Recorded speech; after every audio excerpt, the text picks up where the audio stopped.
data-data kalau kita mau berbicara sisi akademis, bukan dibantah dengan narasi yang oh itu tidak benar, oh itu ini benar, oh tidak. Nah di sini saya lihat teman-teman Muslim itu lebih secara kualitas lebih berkualitas. Nah kalau dari teman-teman Kristen hanya berkutat-kutip di soal oh ini kanonik, oh ini bukan kanonik. Nah itu yang pertama. Ini yang terakhir saya. Contoh Injil Apokrifa yang ditolak oleh umat Kristen pada umumnya tentang penyaliban Yesus. Secara historis, data tidak mungkin terbantahkan bahwa ketika Yesus disalib, ada 2 orang kiri kanan Yesus menemani Yesus ketika disalib. Di Injil apa itu? Itu di Injil Nikodemus. Tetapi yang sayang sekali adalah Injil Nikodemus dinyatakan secara tegas khususnya umat Kristen di Indonesia sebagai Injil Apokrifa. Ada apa ini? Kenapa data ini Injil Apokrifa yang memberikan data begitu valid dan benar ditolak sebagai Injil Apokrifa? Injil kanonik yang memberikan data informasi yang membingungkan alias abu-abu digunakan sebagai rujukan dasar keimanan Kristen. Apa problemnya gitu? Ada yang bisa jawab? Gak ada problem bang, gak ada. Ketiga Injil itu kan udah jelas tidak merujuk pada pertikahan itu aja. Sedangkan Bang Nanda merujuk Injil Gnostik, itu yang tidak diakui. Bang Aristo, kan coba Injil yang tidak diakui bang. Sebentar ya. Pertanyaan saya begini, yang data yang valid ya terkait Injil-Injil Gnostik yang teman-teman sampaikan itu memberi data informasi yang akurat sesuai dengan literatur sejarah historis. Nah, kalau kita merujuk pada Injil kanonik yang diakui oleh teman-teman Kristen di Indonesia pada umumnya, data apa sih yang benar coba? Ada nggak yang bisa Gak gini Bang Aristo. Yang bisa menentukan itu diakui Injil itu kan bukan Bang Nandar atau Bang Aristo. Kan gitu. Jadi Bang Aristo ya nggak tepat kalau Bang Aristo mengakui Injil itu gitu. Ya silakan itu Bang Aristo. Tapi kami Kristen tidak mengakui Injil itu. Oke. Silakan Kak Anda. Itu Bang. Silakan teman-teman. Dengar dulu, dengar saya dulu. Ya itu sah-sah saja. Teman-teman Kristen di Indonesia tidak mengakui itu.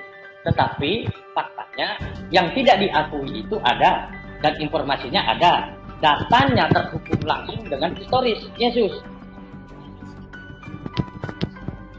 Oke, saya bisa nambahin Bang Aristo?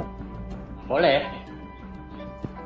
Iya, jadi kalau penulis ini itu dari zaman Musa sudah ada. Zaman kitab Taurat, penulis kitab itu sudah ada. Namanya Masoret. Nah, mengenai Injil itu juga sudah dibuatkan oleh Tuhan Yesus di 2 Korintus 11:14 bahwa akan ada Injil lain dan Yesus lain dan roh yang lain. Itu dibuatkan di 2 Korintus 11. Sebentar di 2 Korintus 11 ayat 11. Kemudian mengapa ayat Yesus tidak kawin? Ketika orang Saduki bertanya, orang janda bersuamikan 7 dan 7 semua dan janda itu mati. Tapi mereka bertanya kepada Tuhan Yesus, nanti di sorga siapa suamikan janda itu? Terus Tuhan Yesus bilang apa? Kamu sesat. Karena di sorga tidak ada kawin dan mengawinkan. Nah, ini kan seperti malaikat di sorga. Enggak. Ini tidak paham soal kawin dan mengawinkan itu ayat tambahannya. Oke, sekian. Ya, saya paham kemana argumentasi Anda. Terakhir saya, kalau Anda mau mengatakan seperti itu, ya, maka sebenarnya Anda membuktikan kepada kami bahwa apa yang disampaikan oleh teman-teman Muslim di sini benar. Dari mana dasarnya saya mengatakan begitu? Pertama, buktikan kepada kami bahwa dalam kehidupan Yesus pernah mengajarkan Injil Matius, Markus, Lukas, Yohanes. Selama kehidupan Yesus tidak pernah dalam hidupnya sekalipun mengajarkan Injil Matius, Markus, Lukas, Yohanes. Yesus mengajarkan Injil Allah.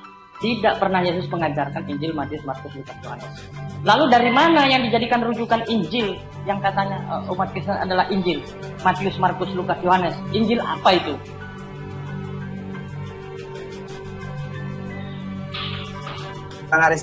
Bang Aristo coba buka Galatia 8 ayat 1 kalau nggak salah ya, tentang satu Injil itu ya.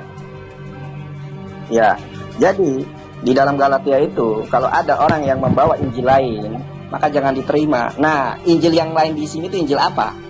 Karena kenapa? Karena Yesus tidak pernah membawa Injil Matius, Yesus tidak pernah membawa Injil Markus, Yesus tidak pernah membawa Injil Lukas, Yesus tidak pernah membawa Injil Yohanes. Coba di Galatia 8 ayat 1 kalau nggak salah itu. Kemudian saudara, Gini Bang Aristo. sebentar aku lagi ngomong. Okay. Ya. Nah, di dalam Yohanes 21 ayat ke-25 masih banyak hal lain lagi yang diperbuat oleh Yesus, tetapi jikalau semuanya itu harus dituliskan satu persatu, maka agaknya dunia ini tidak dapat memuat semua kitab yang harus ditulis itu. Artinya apa? Artinya memang bahwa yang menulis perbuatan Yesus itu bukan hanya Yohanes, yang membuat tulisan tentang Yesus itu bukan hanya Markus, bukan hanya Lukas, bukan hanya Matius. Maria Magdalena pun menulis, Thomas menulis, ya, kemudian Filipus menulis, kemudian masa kecil Yesus juga ada ditulis di dalam Injil Thomas kalau nggak salah itu. Apakah kemudian, apakah otoritas, apakah wewenang seseorang sehingga menyebutkan bahwa selain Injil Matius, Markus, Lukas, dan Yohanes itu nggak valid, nggak absah. Sementara di dalam Kisah Para Rasul ayat ke-20, kalau tidak, sebentar ya, saya lihat dulu. Di dalam Kisah Para Rasul, coba saudara perhatikan baik-baik dan camkanlah apa yang saya katakan. Di dalam Kisah Para Rasul 20 ayat ke-35. Dalam segala sesuatu telah kuberikan contoh kepada kamu, bahwa dengan bekerja demikian kita harus membantu orang-orang yang lemah dan harus mengingatkan perkataan Tuhan Yesus, sebab ia sendiri telah mengatakan adalah lebih berbahagia memberi daripada menerima. Coba saudara cari perkataan Yesus di dalam Injil Matius, Markus, Lukas, dan Yohanes yang mengatakan adalah lebih berbahagia memberi daripada menerima. Artinya apa saudara? Artinya memang ada oknum-oknum yang lain selain Matius, Markus, Lukas, dan Yohanes yang menulis tentang Yesus. Kenapa? Karena di dalam Matius, Markus, Lukas, dan Yohanes tidak terdapat ayat ini, saudara. Kemudian kalau kita membaca Galatia 8, sebentar saya buka ya. Galatia 1, 6 sampai 7. Oke, Galatia 1 ayat ke-6 sampai ke-7. Ya, aku heran bahwa kamu, sebentar aku bacakan ya. Aku heran bahwa kamu begitu lekas berbalik daripada dia. Oleh kasih karunia Kristus telah memanggil kamu, saudara, dan mengikuti suatu Injil lain yang sebenarnya bukan Injil. Hanya ada orang yang mengacaukan kamu dan yang bermaksud untuk memutarbalikkan Injil, yaitu Kristus. Nah, di dalam ayat ke-6 di sini katakan, dan kamu mengikuti suatu Injil lain atau satu Injil lain. Kok noise ya? Nah, Injil yang dimaksud satu ini Injil apa? Apakah sudah ada? Matius, Markus, Lukas, dan Yohanes? Belum ada, saudara. Kemudian lebih baik menerima daripada memberi, tidak ada di dalam Injil Matius, Markus, Lukas, dan Yohanes. Jadi tolak ukurnya itu bukan karena kanonisasi, karena yang mengkanonisasi Matius, Markus, Lukas, dan Yohanes bukan Yesus. Dari tahunnya aja 325 Masehi, saudara-saudari yang terkasih. Sedangkan ketika Galatia 1 ayat ke-6 dan 7 itu kapan dibicarakan? Itu kapan dikatakan? Jadi kami hanya menyampaikan data literasi fakta bahwa di dalam hukum Yahudi, rabi itu harus menikah, wajib menikah. Kalau tidak menikah, sudah belum Nandar? Kamu terlalu banyak blunder di sini. Kamu lupa tuduhan kamu itu. Sasta, tar dulu. Tunggu dulu. Saya udah dengar, saya udah nonton dari tadi. Sabar dulu. Ini John Kristen itu, Bre. John dulu. Sabar dulu. Saya bentar doang. Nandar lupa jika tuduhannya adalah Yesus menikah. Sabar dulu. Nandar lupa jika tuduhannya adalah Yesus menikah. Apa bedanya Nandar dengan MKC? Pertanyaan saya begitu. MKC mengganti kata lah menjadi Yesus. Nandar lebih parah. Dia memakai Injil palsu dalam argumentasinya. Membenarkan argumentasinya memakai Injil palsu. Aduh, malah lo yang kena kalau Injil palsu. Dia lupa. Gini. Penentuan, gini Nandar. Dengar dulu. Bang Aristo ini dulu, tolong di mute dulu. Dengarkan, siapa ini swasta, ya? Oh, kan jadi belok.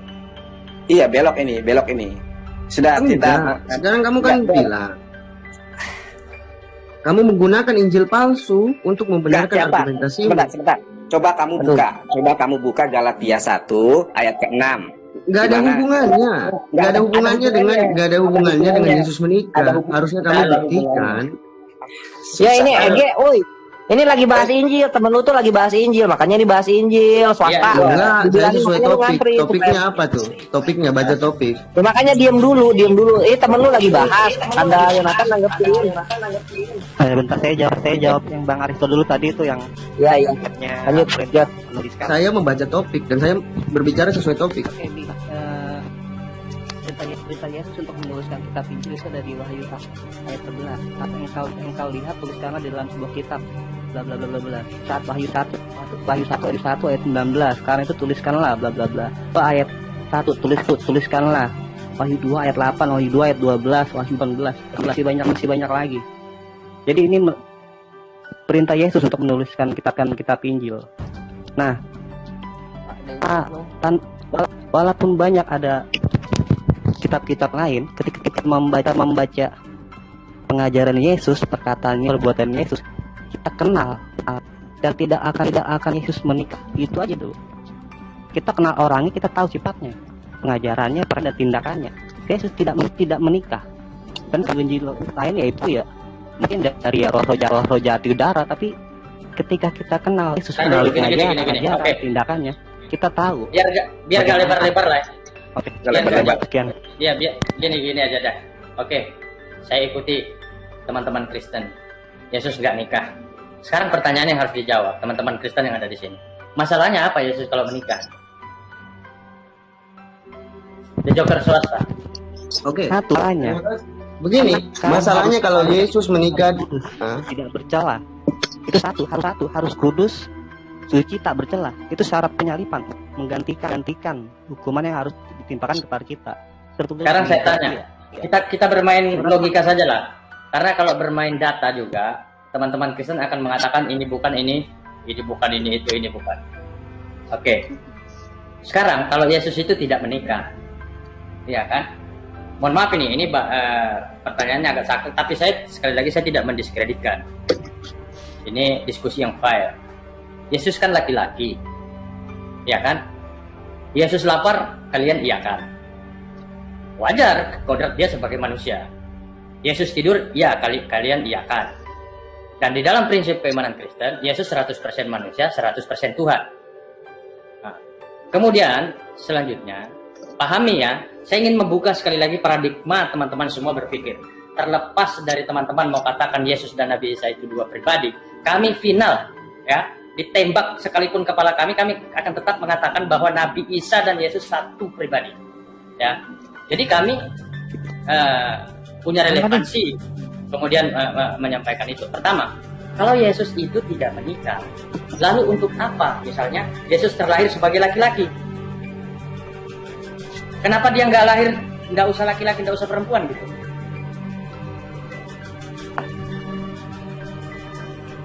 Oke, topiknya udah berbeda, tapi saya udah jawab tadi tentang Yesus menikah dengan Marina atau tidak ya. Faktanya, salam. Thank you. Enggak, kita memang saya begini udah gaya bahasanya lah ya. Bukan saya marah terhadap, enggak. Saya sudah biasa. Nah, intonasi saya saja yang begini, tapi hati saya ping lah. Gitu. Bang Aristo. Iya, siap. Saya boleh nanya dong sama teman-teman Kristen di sini. Boleh, silakan Kanda Zul. Ya. Oke. Kenapa belum tidur? Lanjut. Belum nyimak dari tadi kok. Kenapa Yesus itu disunat? Oke, saya jawab ya. Yang pertama, Yesus dilahirkan oleh seorang ibu yang berbangsa, bukan beragama ya, berbangsa Yahudi. Itu yang pertama, itu jawaban sangat singkat. Artinya dia mengikuti adat. Betul. Nah, Anda harus tahu bahwa ya kepantasan sosial pada zaman Yesus itu terlarang bagi seorang laki-laki Yahudi untuk tidak menikah. Menurut adat istiadat Yahudi, tidak menikah itu adalah terkutuk. Kalau sunat dalilnya saja mana? Dia taati. Kalau sunat saja mereka tidak ditaati, apa harus ditaati? Apalagi hal pernikahan. Pertanyaannya menjadi dalilnya mana? ketentuan Ya. adat istiadat itu, sabar dulu, saya jawab sekaligus saya bertanya. Dalilnya Oke. mana? Ketentuan orang Yahudi di zaman Yesus harus menikah. Yang kedua, dalilnya mana Yesus menikah? Itu yang sedang kita bahas sesuai topik. Oke, Jangan keluar dulu. baik. Jadi berbicara mengenai dalil, ya, itu adalah adat istiadat. Adat istiadatnya orang Yahudi itu tidak semuanya tertuang di dalam sebuah dalil yang kemudian dijadikan sebagai acuan. Itu yang pertama. Kedua, kitabnya orang Kristen bukanlah kitabnya Bani Israel. Ya, itu yang perlu dipahami. Kemudian ketika berbicara mengenai sunat adalah adat, maka pernikahan itu jelas juga adat terkait kepada panggilan dia sebagai rabi. Yesus dipanggil rabi. Syarat untuk menjadi rabi ya harus menikah. Itu adalah prosesi di dalam adatnya daripada orang-orang Yahudi. Kemudian, ketika sahabat-sahabat mengatakan Yesus itu tidak menikah, minta dalil mana ayatnya Yesus menikah, sehingga orang Islam itu mengatakan dia menikah. Nah, sama ketika kita juga bertanya, mana dalilnya Yesus itu, ya, dia mengajarkan untuk menyembah dirinya. Kenapa kalian sembah? Kan Yohanes 14 ayat 14. Yohanes 14 ayat 14. Berdoalah dan meminta dengan namaku. Itu artinya menyembah. Oke, selesai. Sekarang begini. Mana buktinya? Sabar dulu. Mana buktinya Yesus terikat dengan ortodok? Ingat, saya tadi bilang budaya. Sabar dulu. Budaya berbeda dengan agama ya. Jadi terikatnya Yesus itu dengan budaya, adat istiadat. Pahami dulu di situ. Bukan agama ya. Yesus datang ke dalam rumah ibadah orang Yahudi. Yesus datang ke dalam rumah ibadah rumah Yahudi. Itu untuk meluruskan ajaran yang salah oleh rabi-rabi. Maka Yesus katakan, celakalah kalian orang Yahudi, celakalah kalian para rabi, berbicara surga tidak tahu surga. Pahami itu, bukan dia terikat dengan ortodok. Oke, sekarang begini. Ketika Markus, Lukas, dan juga Yohanes menceritakan seorang wanita bernama Maria datang melakukan hal-hal yang menurut hukum adat Yahudi itu tidak sepantasnya dia lakukan. Menciumi Yesus itu sudah melanggar adat dan ajaran Yahudi. Ya. Nah, sekarang menurut Anda apa yang ingin disampaikan di sini? Apa yang Maria ingin lakukan? Kok bisa sampai seberani itu dia melakukan hal seperti ini depan umum? Menciumi Yesus, meminyaki Yesus, itu maksudnya apa yang ingin lakukan? Apa yang ingin diajarkan kemudian? Sampai-sampai Yesus diam, tidak melarang wanita ini melakukan itu terhadap dirinya. Sementara kita tahu di ayat berapa Maria Magdalena mencium Yesus? Itu dia jelas diajarkan, disampaikan di situ dia menciumi kakinya Yesus. Iya, mencium apa? Mencium itu banyak. Iya, menciumi kakinya Yesus. Menciumi kakinya Yesus di depan umum itu apa maksudnya? Prosesi apa yang sedang berlaku di situ? Dia sedang mengurapi kaki Yesus dengan minyak. Ya, apa tujuannya? Sesuai dengan nubuatan. Nah, tuh. Yahudi nggak boleh pegangan kalau gini loh, dipahami dulu. Yesus datang untuk meluruskan ajaran adat istiadat. Nubuatan yang mana? Nubuatan yang mana? Yesus datang untuk ke dalam. Yesus itu menentang ajaran para rabi yang memberi aturan-aturan menyusahkan orang, ya, masuk ke dalam kerajaan surga. Maka dia datang meluruskan. Kalian selalu mengklaim bahwa Yesus adalah bagian dari Yahudi itu. Tidak, mana buktinya?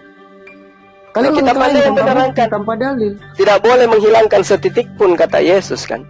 Aku datang bukan untuk menghilangkan 10 hukum Torah, 10 tunggu dulu. Meskipun yang paling terkecil.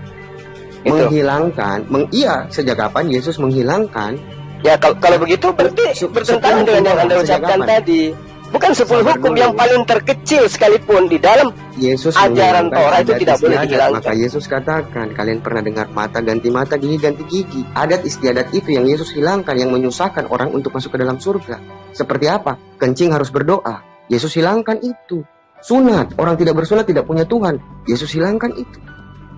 Nggak ada itu. Itu adat istiadat. Bukan, itu bukan adat istiadat. Itu jangan mengatakan sesuatu yang tidak sesuai dengan dalil. Di dalam kitab yang Anda pegang sebagai dalil. Nah, sunat itu perjanjian kekal Allah, bukan adat itu. Kalian klaim. Nah, sekarang yang Anda katakan tadi, nubuatan ketika Yesus diminyaki, ketika diminyaki, ketika dia diminyaki, ketika dia diciumi kakinya, itu menggenapi apa? Itu menggenapi apa itu? Itu membuktikan apa? Itu membuktikan apa? Anda harus mempunyai dalil karena Anda menuduh. Gitu. Itu membuktikan apa? Ya, tadi kan sudah ada dalilnya. Saya katakan bagaimana kemudian Maria menciumi kaki Yesus, meminyaki rambutnya. Itu apa? Apa yang sedang dia pertontonkan Maria di depan umum dia bersama dengan Yesus di situ? Sementara Yesus adalah orang yang taat terhadap kitabnya Nabi Musa. Tanda penghormatan. Begini ya, Yesus bukan taat kepada nabinya kepada kitabnya Nabi Musa karena Yesus katakan sendiri, sekalian mencari-cari ya, kalian bersujud mensakralkan kitab itu, tapi kitab itu berbicara tentang aku. Paham ya? Ya sudah, yang mana yang diceritakan tentang semua Yesus? Kalian lakukan ini klaim. Yang kalian lakukan ini semua klaim. Tanpa dalil, tanpa data. Nah, sementara Anda menyembah Yesus itu tidak ada dalilnya. Gimana sih? Loh, saya udah bilang Yohanes 14 ayat 14. Apa Yohanes 14? Memintalah dengan namaku. Kami juga umat muslim melakukan itu sebelum berdoa kepada Allah. Kami bersalawat menyebut nama Rasulullah Muhammad SAW, tapi kami tidak menyembahnya. Pahami, kita sedang berbicara konteksnya Kristen. Saya tidak masuk ke dalam agamamu. Urusan agamamu, maka saya jelaskan agama. Makanya harus dipahamkan. Seperti Yesus, itu, jangan mencampur-adukan itu. Coba Anda lihat di dalam Yohanes 14. Hak Anda untuk enggak, ini masih ajaran Yesus yang saya sampaikan loh, bukan Islam. Kata Yesus, ketika Abraham bapakmu, Allah adalah Tuhanmu, ya, maka kamu harus menerima saya karena saya dari sana. Kamu pahami nggak? Yesus bagian dari Allah itu. Kamu paham jelas. Konteks kenapa Yesus mengatakan seperti itu? Oh jelas, dia utusan dari Allah. Kami imani itu. Yang Yesus berfirman, yang Yesus menjelaskan, semuanya ada di situ. Yohanes 17 ayat 3. Paham dulu. Yohanes 17 ayat 3. Yesus adalah bagian dari Allah itu, maka dia iya, memang dia adalah utusan. Oh, enggak ada. Kamu jangan tambah-tambah, swasta. Jangan nyembah-nyembah. Jangan. Dan Roh Kudus. Itu enggak bagus, enggak bagus. Yesus menyuruh menyembah bagian dari dirinya itu. Oh, enggak ada. Itu jangan karena dia sedang berbicara. Jangan kau gunakan jurus gereja di sini. Karena kamu akan ditabrak oleh saya data. sedang menjelaskan iman saya. Jelas saya ya harus itu iman Anda. Iman saya. Iya kan? Ya, saya tidak sedang masuk ke dalam iman Anda. Anda menolak iman artinya, saya. Artinya Anda mempertontonkan iman Anda tanpa data, tanpa dalil. Menyembah Yesus, tidak ada ajaran dari Yesus. Anda yang mengatakan sesuai dengan topik. Anda tanpa dalil, bukan saya. Saya menjelaskan. Ini dalilnya Yesus dengan Maria melakukan prosesi pernikahan. Ayo. Wah, ini tuduhan. Nah, kalau bukan pernikahan, lalu apa yang mereka lakukan? Pernikahan, kamu bicara prosesi apa yang sedang lakukan?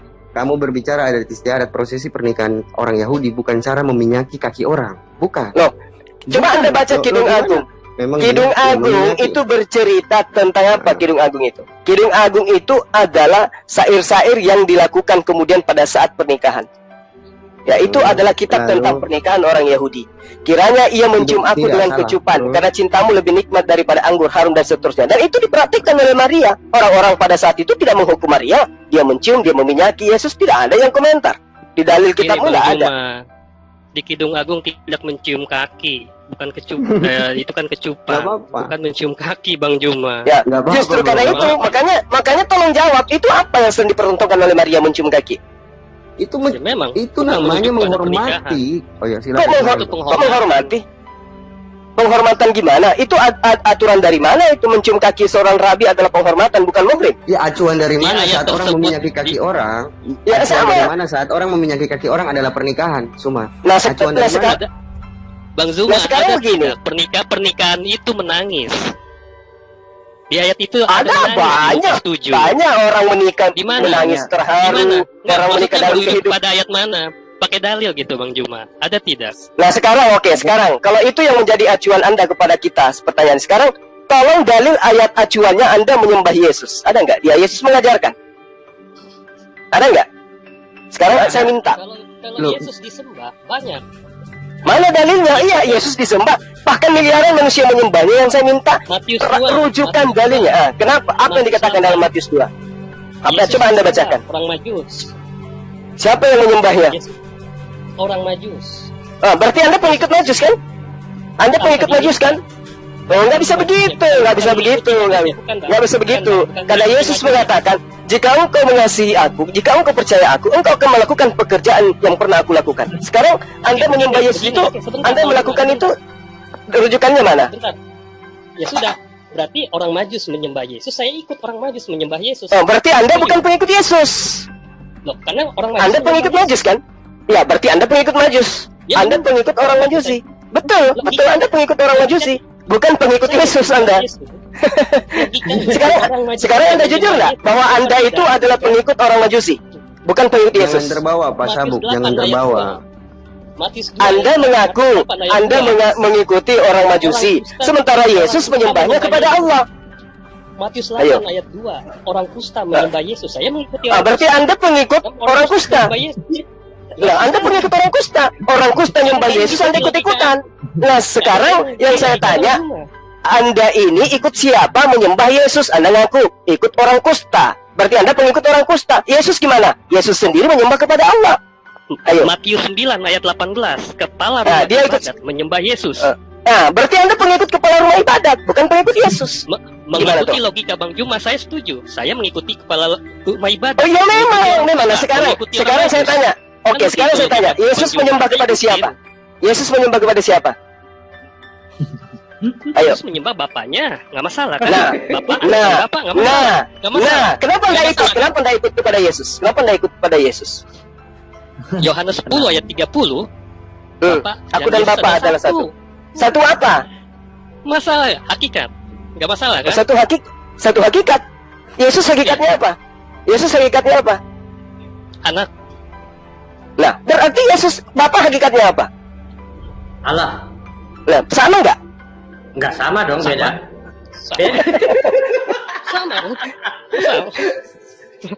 Sama. Beda dong. Enggak, kita kutip ayat aja, kita main ayat. Nggak masalah. Iya benar. Sahabatku mengutip ayat Yohanes 10 ayat 30. Satu katanya. Kamu katakan satu. Hakikatnya yang mana? Hakikatnya Yesus, hakikatnya anak. Bapak hakikatnya Bapak. Sama nggak anak dengan Bapak? Satu manusia, satu pencipta. Satu hakikat. Apanya hakikat yang mananya yang satu? Coba. Hakikat mananya yang satu? Satu kehendak.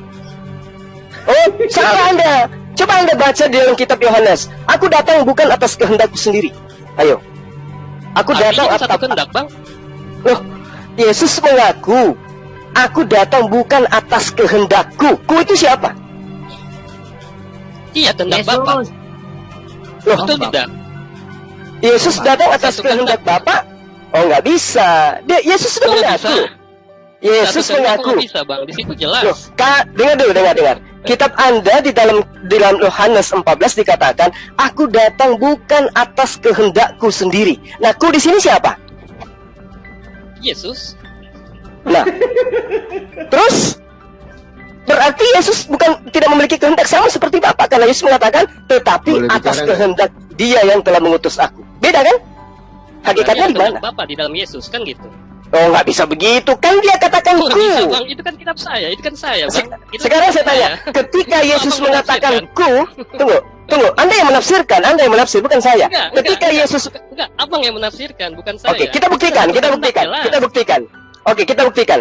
Ketika Yesus mengatakan, aku datang, aku Yesus datang bukan atas kehendakku sendiri. Ku di sini siapa? Iya. Yesus. Ku di sini siapa? Yesus. Ku di sini ada Bapak enggak? Nggak ada. Tidak ada. Ayo dong. Lanjut. Iya. Tetapi aku datang atas kehendak Dia. Dia di situ ada Yesus nggak? Nggak ada. Nggak ada Bapak. Iya. Nah, berarti beda kan? Beda nggak? Kalau kehendak Bapak ya, dia salah di Pak dalam Sabuk, tidak Yesus seperti dong. itu menjawabnya Pak Sabuk. Sabar. Oke.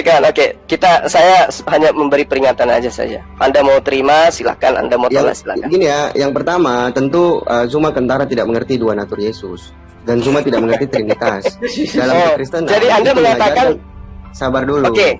Pertanyaan Tuhan Anda itu memiliki natur berapa natur Tuhan, Bapak? Menjelaskan. Pertanyaan Anda menjelaskan Anda tidak paham tentang konsep Trinitas. Itu yang pertama.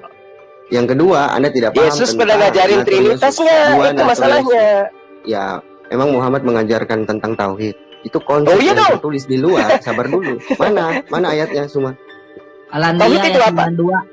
Tunggu. Tauhid itu apa?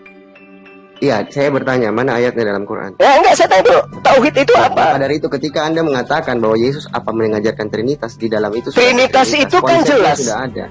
Trinitas itu kan jelas mengakui 3 pribadi Tuhan. Benar enggak itu? Iya. Salah enggak? Benar. Lalu kenapa Anda Yesus memisahkan? Yesus pernah mengajarkan itu enggak? Yesus mengajarkan itu dengan pasti, dengan jelas. Coba mana dalilnya bahwa Tuhan ada 3 pribadi? Coba. Baptislah dengan nama itu Bapa, dibaptis Putra, dan tuh. Roh Kudus. Sabar Itu dulu. dibaptis. Sabar Bukan dulu. menyatakan 3 pribadi Saya Tuhan, jelaskan tidak. satu persatu.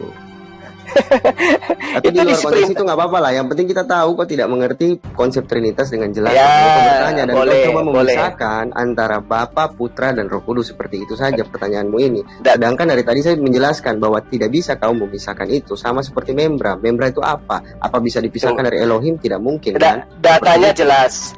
2 Raja-Raja Jadi, 19 ayat 19. Logos, Yeremia 10 ayat 10. Membra itu adalah logos. Tuhan itu satu-satunya dalam Tuhan. diunanikan. Tidak ada yang Seperti lain. itu ya. Jadi pahami baik-baik. Tidak ada itu Jangan 3 pisahkan Tuhan, tidak mereka. ada. Tidak bisa dipisahkan. Loh, Apa itu logos? Yesus sendiri Logos yang adalah memisahkan dirinya kok. Yesus yang misah. Aku tidak dapat berbuat apa-apa dari diriku. Ya, Ku tapi ini Bapa siapa? yang diam di dalam aku, tapi Bapa yang diam di dalam aku. Berarti Jadi, Bapa cuma yang diam di dalam Yesus. aku. Ya, Makanya Yesus turun dengan dua natur. Yesus Bapa turun hanya dengan diam dua di dalam natur. diri Yesus. Ya, tetapi Yesus turun Yesus sebagai sendiri, manusia. Yesus Yesus sendiri turun tidak bisa sebagai- berbuat apa-apa dari dirinya sendiri, nggak bisa. Ya sudah, kita kembali ke topik aja. Itu teologis banget.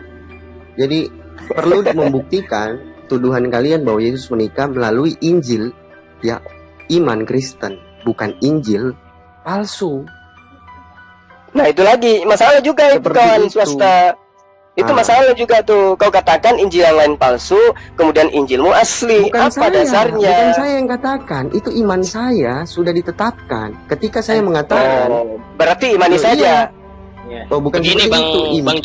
Bang Juma mengakui Ya. Injil Gnostik. Kalau gitu ya Bang Juma akui, mau berani akui.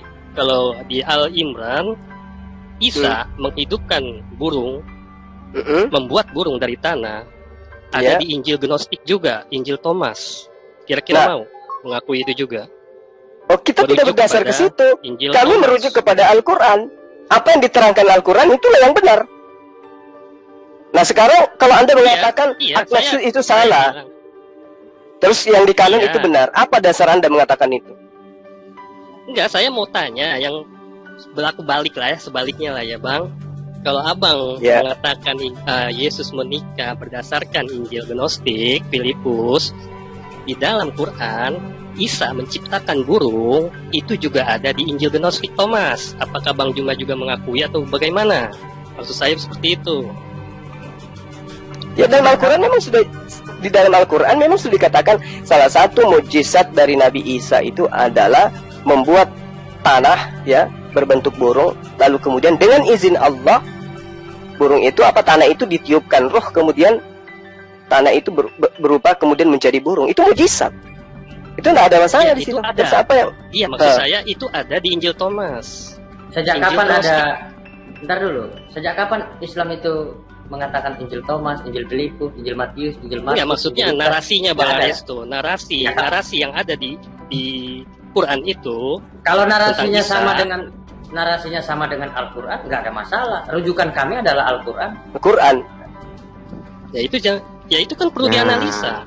Ini ada Injil pengakuan Thomas ya. ini kan sudah ada lebih dahulu dibanding Quran. pengakuan ini penting loh. Pak Sabuk, pengakuan dari mereka ini penting.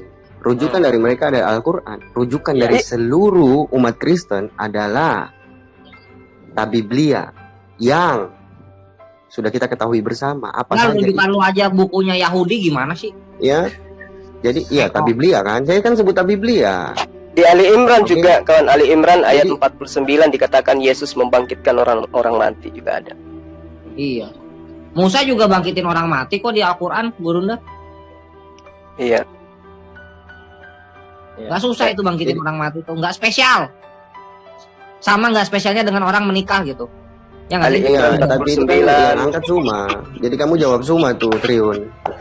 Masalahnya Bagaimana begini. Nabi Isa membuat orang buta melihat, itu di dalam Al-Quran surah Ali Imran ada. Iya. Assalamualaikum warahmatullahi wabarakatuh. Waalaikumsalam. Waalaikumsalam warahmatullahi wabarakatuh. Masalahnya begini ya. Teman Kristen ini sebenarnya, mohon maaf ini ya, jujur saya katakan, kalian semua itu menabrak kitab kalian.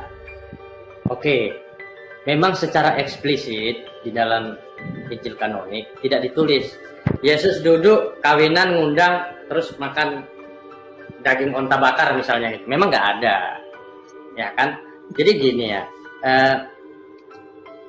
tetapi di kitab-kitab lain yang kalian tolak itu ada menceritakan tentang pernikahan Yesus.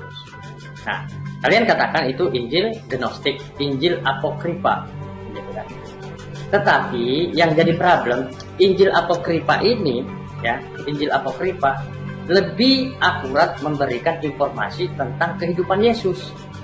Nah, sementara Injil yang kalian akui ini abu-abu.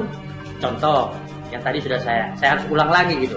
Dan memang sudah seperti menjadi kewajiban ya kalau ketemu dengan teman-teman Kristen, kita harus mengulangi lagi agar kemudian mereka tercerahkan gitu. Nah, di Injil kanonik bagaimana mungkin menceritakan tentang kelahiran dan silsilah Yesus saja amburadul gitu loh. Tapi kalian percaya, itu yang saya bingung gitu loh. Sementara Injil, kamu percaya hadis doif nggak? Apanya? Ini tertulis dalam satu buku. Sabar dulu. Ini perbandingannya. Ini perbandingan. Iya. Ini tertulis dalam satu buku loh. Kalian bisa tolak. Bagaimana kalian ambil dari yang beda buku? Ya. Ini aneh gitu loh. Kayak nggak ada anehnya. Yang aneh itu kalian. Apa? Gitu loh. Kalau kalian katakan enggak, kalian yang aneh. Kalian tertulis dalam satu buku. Kalian tolak dengan kata doif. Kalian paham soal itu. Tapi ketika kalian nggak jadi paham. Oh, berbeda Bang Mas Bro. Kalau sama, apa bedanya? Kena beda lah. Jauh bedanya jauh. Contoh. Bedanya itu langit sama tanah gitu loh. Berbicara mengenai hadits itu ada kaidah-kaidahnya untuk mengetahui doif atau palsu atau lemah. Nah sekarang kitab Anda apa yang menjadi kaidahnya? Markus yang salah, Matius yang benar. Matius atau benar dua-duanya? Apa acuannya? Kalau di dalam hadits kalau hadits itu ada penelitian yang mengkaji tentang orang per orang. Jadi dikaji dari mana sumbernya, diterima dari mana, disampaikan kepada siapa, dilanjutkan kepada siapa. Itu hadits. Kalau terputus pemberitaannya, maka dia lemah. Kalau sama sekali tidak ditemukan pemberitaan yang sama dengan pemberita yang lain, maka dhaif dia ceritanya. Kalau tidak sampai kepada Rasulullah, dhaif. Firman Tuhan. Ya. Nah itu dia. Dari mana Anda bisa mengatakan itu firman Tuhan sementara Yesus tidak pernah bertemu Lukas? Dari mananya? Itu gini loh. Itu kan asumsi kamu, gitu loh. Itu kan bukan asumsi, itu fakta. Itu Yesus tidak pernah bertemu dengan Lukas. Itu bukan fakta. Nah sekarang coba kasih data. Itu kan asumsi Lukas kamu. bertemu dengan Yesus. Kita bisa berdebat ini tapi di forum lain. Coba kasih data. Lukas saja dulu. Lukas gitu. Dengan Yesus kapan bertemunya? Sudah sering data-data ini diungkapkan. Cuman kalian mungkin nggak nonton dan nggak tahu. Ya udahlah. Oke, lanjut. Jadi itu topik lain terlalu panjang. Yang topiknya adalah tuduhan kalian. Kenapa gini loh? Kalian memiliki tuduhan yang tidak bisa kalian buktikan. Kalian loncat. Oh ya. Ya, ayo kita bahas ayat ini. Gua bertanya yang nggak ke depan ini. Silakan dijelaskan per masing-masing. Kalau 4 ayat 14 tuh, yang Justus itu. Bang, Justus bang, keluarin bang. Kalau 4 ayat 14, Justus dari Yesus. Salah. Dari Yesus yang bernama Justus itu loh. Nah itu tuh dari itu maksudnya gimana? Dari daging, dari darah atau dari adopsi? Pasal berapa? 4 ayat 14. 4 ayat 14, oke. Pengen tahu penjelasannya.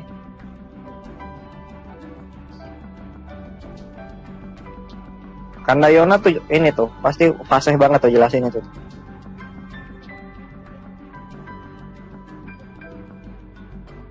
Sekalian dibuka aja. Nah ini udah keluar. Ya itu menjelaskan pekerja Lukas adalah seorang dokter. Salah bentar. Kolose Justus jangan dulu di close bang. Bentar. Iya enggak. Kolose. Oh ayat 11-nya salah kebanyakan ayat 11. Ayat 11. Nah ini nih swasta dan Bro Sabuk dan Bro John dan dari Yesus yang dinamai Justus. Nah itu tuh siapa tuh Yesus nih? Kalau bukan anak terus itu siapa berarti? Hancur ente swasta. Lah kok diam? Wih. Swasta terpukul lah. Ya kan kita hanya sebagai pemberi peringatan aja. Bang Ustaz Gurunda Juma itu sebenarnya Ben. Ben itu kalau dalam bahasa Arab ibnu kan Masa? Masya di situ Allah. sebetulnya itu dari Yesus ya, bukan dari Yesus. Sabar, saya Ibnu jelasin ya. Yesus. Ibnu Yesus itu anaknya Yesus. Cuma ditulisnya Ya, jadi saya dari. jelasin ya. Oh dia googling dulu tadi, coba. Enggak soal googling. Ini tuduhan apa lagi yang ini? Yang ini tuduhan apa lagi? Coba dijelaskan baik-baik. Enggak, gua bukan tuduhan, gua nanya. Ini dan dari Yesus yang dinamai Justus. Nah ini kalau bukan anak apa menurut lo? Ponakan. Kalian merasa nggak kalau nama orang di saat itu banyak yang sama? Tuh kan. Ya, Kalian temukan jadi Yesus ini memang anaknya Yesus tapi bukan Yesus Kristus gitu maksudnya. Iya ketawa. Kita harus memakai dalil, kawan. Makanya saya bilang jangan. Ini dalil gua, Bre. Ini dalil gua. Iya, Dalil lu mana dalil lu? ini kan dalil lu ini seakan-akan bahwa mengatakan bahwa ini anak Yesus ya. Enggak, gua bertanya. Yesus Kalau lu Kristus. membantah, silakan bantah. Apa bantahannya? Ya Jadi sudah, Yesus ini tadi siapanya saya udah Yesus? bantah. Saya udah bantah kan. Saya udah bantah dengan Apa? jelas kan. Oke, ini bukan Yesus Kristus berarti. Tapi bukan itu pertanyaan gua. Justus ini siapanya Yesus?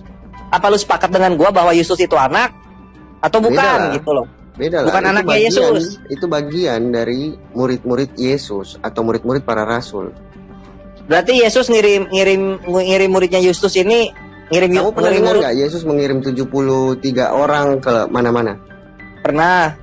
Oh ya, kalau begitu kamu udah tahu jawabannya seperti itu. Oh, berarti dan dari Yesus yang bernama Ya. Justus itu adalah muridnya Jadi ya, bukan ketika anaknya. Hawa tidak tertulis dalam Quran, kamu bisa mengerti.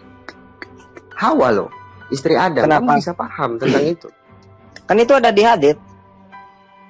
Ya, maka dari itu, seperti itu contohnya. Lu kan nggak punya buku sekunder. Saya kasih Gimana lu mau perbandingan. nerangin sesuatu coba? Gini loh, menerangin gimana?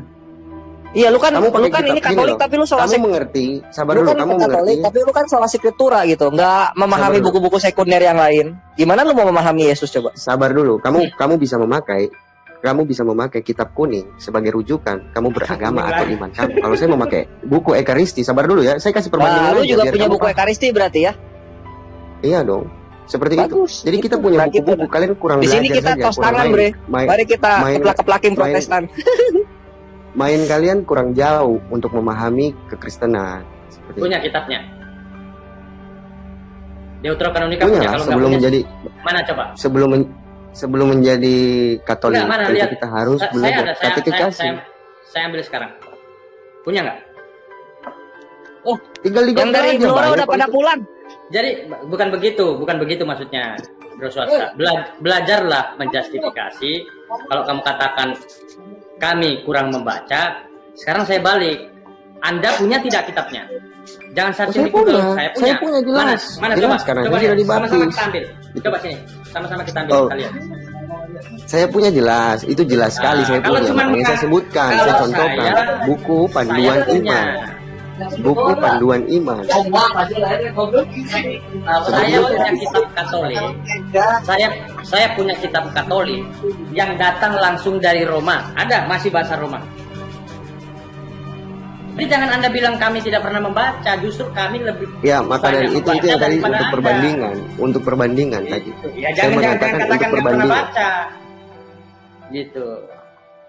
Jadi Anda menjustis, sebenarnya Anda sedang menjustis diri Anda sendiri. Anda yang kurang baca gitu. Saya punya kitabnya.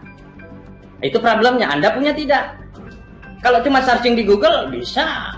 Begini loh, bagaimana mungkin ikan kamu ajar berenang gitu? Seakan-akan kamu lebih ikan daripada ikan gitu. Bukan. Paham nggak Aristo maksudnya? Kamu begini. Jadi begini. Ikan tapi ikan kering. Iya, Beladada ikan. enak disambal. Kamu memang ikan. Iya kan? Swasta. Tapi kamu ikan lele, mau berenang di laut. Nah ini problemnya, makanya saya kasih tahu caranya Mana? biar kamu bagaimana caranya kamu bisa berenang di air laut. Jangan jadi Ini yang ikan sedang lele. saya analogikan sebenarnya Nandar ini. Saya menganalogikan Nandar jelas-jelas. Dia mengajarkan ikan berenang loh. Ya terus? Iya. Dia mengajarkan kami, sekarang kami tidak bisa mengetahui mana yang palsu dan mana yang tidak, tapi dia lebih mengetahui itu swasta, tidak terbalik kan? Loh, sekarang kalau saya ambil referensi di luar Al-Quran untuk menjudge sesuatu, terima nggak? Terima nggak? Gini, jawab aja, swasta, iya atau tidak. Swasta, dengarkan saya dulu, ya. Kamu mengatakan ini asli, ini palsu, itu rujuk dasarnya apa? Begitu kan? Sedangkan Injil yang disebut dengan Injil kanonika, Injil kanon yang dikanonisasi pada tahun 325 Masehi itu bukan Yesus yang mengkanonisasi. Kalau Yesus yang mengkanonisasi, Irenaeus telah mengkanonisasi keempat Biblia. Irenaeus yang kalian sebut Injil itu, ya. Irenaeus ya, bukan Arius ya. Nggak ada Irenaeus itu. Siapa? Kamu ini aja nggak. Jangan terguncang. Saya memberikan info dan ini bukan tertutup, jangan kaget gitu loh. Irenaeus telah mengkanonisasi keempat Injil itu di tahun 180. 47 Injil itu baru dikanonisasi di tahun berapa? Itu yang kamu maksud kan? Nah, sekarang gini, kalau kamu berdasarkan tahun, naskah Laut Mati tahun berapa? Kenapa? Naskah Laut Mati tahun berapa ditemukannya? Ditulisnya? Oh, kalau jangankan Laut Mati, kita bicara tentang tanah kan, kenapa? Kamu ini enak di lu, nggak enak di kami dong. Loh, enggak, masalahnya kalian menuduh hal-hal yang sebenarnya mudah untuk kalau kamu boleh berpatokan terhadap tahun, tapi kalau kami nggak boleh, ini kan namanya nggak fair. Nah sekarang kalau masalahnya lu yang menuduh, kalian yang menuduh sesuatu loh, kalian yang harus menjelaskan itu. Ya datanya itu apa dari palsu, dari di luar keyakinan kami, kan aneh gitu. Sekarang Anda bisa buktikan tidak bahwa yang anda katakan itu asli, yang anda imani, itu problemnya. Tidak perlu saya buktikan, seluruh dunia yang namanya manusia tahu, orang Kristen punya Alkitab itu ada. Ya jelas, karena kami mengimani Yesus, kami punya relevansi untuk mengkritik Anda, gitu dong. Iya kan?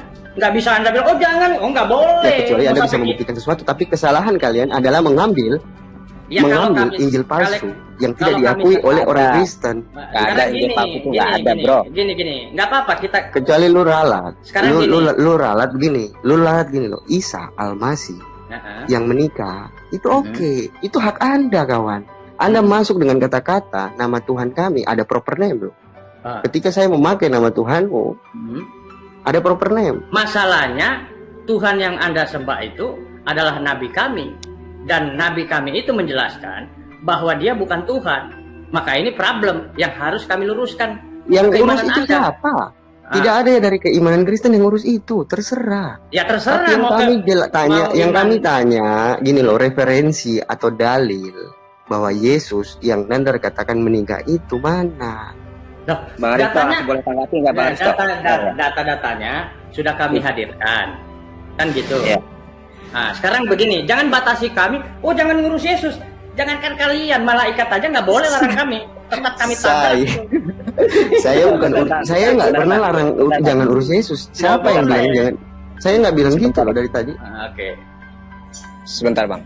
Aku boleh tanggapi sebentar si swasta ini ya. Mengenai dalil Yesus menikah sebetulnya nggak terbantahkan lagi ya, dari pemaparan baik dalam hukum Yahudi maupun berdasarkan Injil-Injil yang sudah kami paparkan dengan literasi referensi yang begitu lengkap dan akurat. Oke, sebetulnya iman kami tidak ada tidak ada keuntungan ya, baik Yesus menikah ataupun tidak masalah bagi kami. Tetapi literasi referensi yang telah kami paparkan dari awal, dari menit pertama sampai ya 15 menit ke awal ketika Guru Nda Juma dan teman-teman lain juga memaparkan hal ini, itu jelas bagaimana mungkin Yesus disebut sebagai seorang rabi sementara dia tidak menikah, sementara syarat seorang itu menjadi rabi adalah menikah. Kemudian di dalam Injil Filipus katanya mengerti bahasa Ibrani. Dengarkan saya dulu. Mana buktinya Yesus tergabung nama ortodok? Mana buktinya? Bentar dulu. Itu yang pertama. Jadi tadi kamu ngomong, saya nggak pernah memotong kamu. Ya. Memang ada Yesus dalam pengajarannya. Oh ini ortodok. Oh ini Yudaisme. Memang ada. Ya yang jelas itu bahwa kalian kan mengklaim, ya kan Yesus terikat dengan ya pengajaran Yahudi. Kalian kan mengklaim begitu. Ya karena memang Yesus orang Yahudi, bukan orang Rabi, dia adalah seorang rabi. Kalian kan mengklaim gitu. Ya kamu tahu nggak? Swasta, kamu tahu nggak syarat menjadi rabi itu adalah menikah? Kamu tahu nggak? Nggak tahu dia. Yang mengklaim Yesus adalah seorang rabi siapa? Lah, enggak. Rabi itu berarti terikat ya. Rabi itu berarti terikat ya. Pahami ya. Pahami bahasa Indonesia dengan baik. Rabi itu berarti terikat dengan hukum. Dengarkan saya dulu. Kamu tahu nggak syarat menjadi seorang rabi itu apa? Harus nikah, kawin. Harus nikah. Kalau nggak nikah, jomblo, nggak boleh. Iya, mana buktinya Yesus adalah seorang rabi yang terikat dengan hukum yang kalian sebut itu ya apa dengan Yahudi? Mana? Nggak tahu sejarah. Hukum apa yang kalian jalankan dari Yesus itu apa? Hukum Taurat Yesus saja mengatakan celakalah kalian, gini. hai ahli-ahli Taurat dan orang-orang Farisi, bicara surga tidak tahu surga, panjang-panjang doamu menyusahkan orang. Itu Yesus katakan. Yesus terikat di mana? Mana buktinya? Mana? Kalian bicara hukum Taurat apa sih? Ajaran hukum Taurat yang kalian implementasikan dalam ajaran kalian, sebut satu. Kamu tahu nggak? Halaka itu baru diciptakan tahun 1180. Sabar dulu. Sama siapa? Sama Harambang. Sekarang halaka yang Yesus tolak itu, ya 360 mitvot itu yang menyusahkan orang itu yang Yesus katakan dalam Matius. Baru dituliskan. Iya, baru dituliskan di tahun 1180 oleh Harambang di Mesir. Tahu nggak itu? Apa otoritas kalian menjelaskan tentang Yudaisme, Harambam lah segala lah? Kapan orang Yahudi mengakui Yesus sebagai Tuhan? Sebagai pembantu saja ini tidak. Luar topik lagi. Iya, maka dari itu kan klaim ini bagus banget, ada pengakuan. Klaim daripada siapa? Yonatan Nandar tadi. Ya, Yesus rabi. Betul nggak? Ya iya. Berarti dia terikat kan? Sedangkan dia saja tidak diakui. Dor. Bagaimana? Soal dia tidak diakui itu lain lagi. Ya kan? Tapi satu sisi kalian bilang dia terikat dengan hukum-hukum rabi. Loh, memang kok hukum rabi, hukum Taurat. Loh kok sekarang gini, jangan ketawa. Ya, sorry. Enggak apa-apa, santai aja. Coba sebut saja, kalian kan bicara Taurat. Memang apa hukum Taurat yang kalian implementasikan? Ada nggak dalam hukum Taurat yang diimplementasikan dalam ajaran Kristen apa? Hukum Taurat apa ini maksudnya? Yang kencing harus berdoa. Itu tradisi. Memang ada hukum Taurat itu bernyanyi di gereja. Kemudian yang Daud lakukan itu apa? Makan babi. Coba buka 2 Samuel ayat 1 sampai 2. 2 Samuel ayat 1 sampai 2. Di sinagog Bang Ariesto, di sinagog itu pada bernyanyi loh. Nyanyinya apa? Malam kudus. Lagu dia lah. Saya mantan kok gimana? Ya gini loh. Bang Ariesto saya tanya, Jabur itu artinya apa? Jabur itu artinya apa? Jabur lagi. Iya. Artinya apa? Bang Aristo. Bang Aristo, ini kan sudah berapa jam? Sudah 3 jam ya, udah 3 jam. Iya.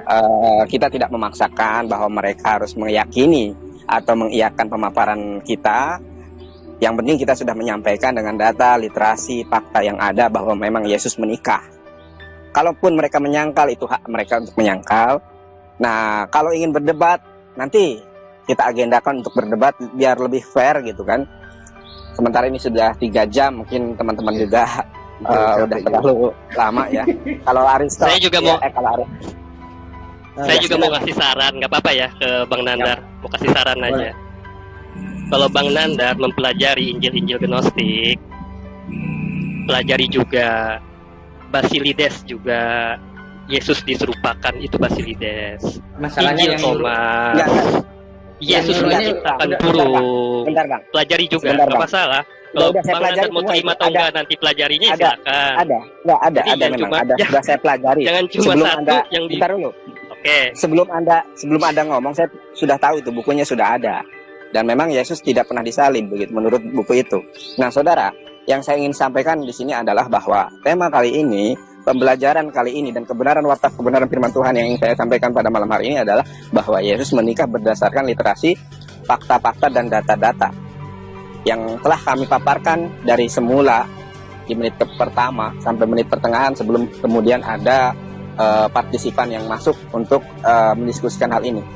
Jadi kalaupun memang ingin berdiskusi lebih jauh, kami bersedia, kami sangat senang menyambut dengan baik ya teman-teman yang ingin berdiskusi. terkait hal Yesus menikah. Nah, masalah pernikahan Yesus, kami tidak memaksakan saudara untuk memiliki keyakinan atau untuk kemudian menerima kebenaran yang telah kami sampaikan. Data-data, literasi, referensi sangat jelas membuka akal pikiran dan hati nurani kita bahwa Yesus menikah. Adapun pernyataan-pernyataan atau antitesa-antitesa dari teman-teman Kristen itu tidak cukup kredibel. Kalaupun nanti ingin berdiskusi, saya bersedia berdiskusi untuk mengulas hal ini, yaitu dengan diskusi dua arah antara Kristen dan Muslim. Tetapi pada malam hari ini rasanya sudah terlalu lama ini ya, sudah 3 jam, kasihan nih pada pemirsa yang menyaksikan live pada malam hari ini, sudah terlalu lama, sudah 3 jam. Mungkin harusnya tidur, tetapi karena masih live, akhirnya masih penasaran gitu.